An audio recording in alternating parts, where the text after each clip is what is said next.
27 étudiants congolais ont reçu leur certificat de participation sanctionnant la fin de leur formation de la 8e session de Huawei. C'était au cours d'une cérémonie solennelle dimanche marquée par la présence du ministre conseiller de l'ambassade de Chine en RDC, du DG de l'ISTA et du coordonnateur de l'Agence de développement du numérique.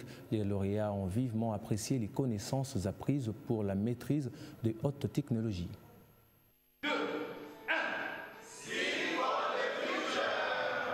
Ces photos des familles ancrées dans les annales de l'histoire de Huawei pour la 8e session des Seed for the Future font et feront désormais date. Ces cartes, prises à l'issue de la cérémonie solennelle, marquant la fin de la formation des 27 étudiants des 3 institutions académiques, notamment l'Université de Kinshasa, l'ISTA et l'UPN. Une cérémonie marquée par la présence du coordonnateur de l'Agence de développement du numérique, aussi par le directeur général de l'ISTA et du représentant de l'Hôtel de Ville de Kinshasa. Durant 8 jours, les récipiendaires ont appris les bases des technologies de pointe telles que la 5G, les clouds, computing et l'intelligence artificielle.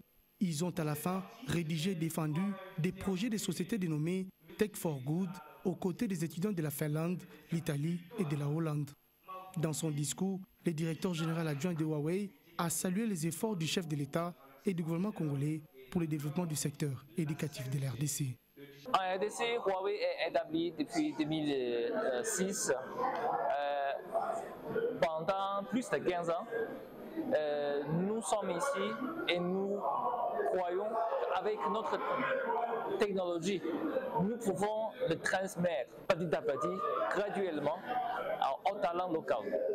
C'est pourquoi nous organisons ce programme dans une série de 8 épisodes. Le moment tant attendu sera la remise des certificats aux lauréats, certains avec des cadeaux spéciaux, satisfaits également des récipiendaires pour les connaissances apprises durant cette session du Huawei. Je pense que c'est bon pour la République démocratique du Congo dans les jours à venir de pouvoir atteindre la 5G.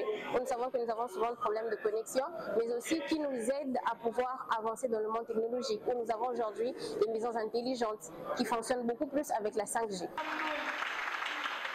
La Palme d'Or est revenue à un étudiant du nom de Grégory Moulamba qui a obtenu la mention grande distinction et par l'occasion bénéficié d'un séjour à Dubaï pour participer aux travaux de la COP28.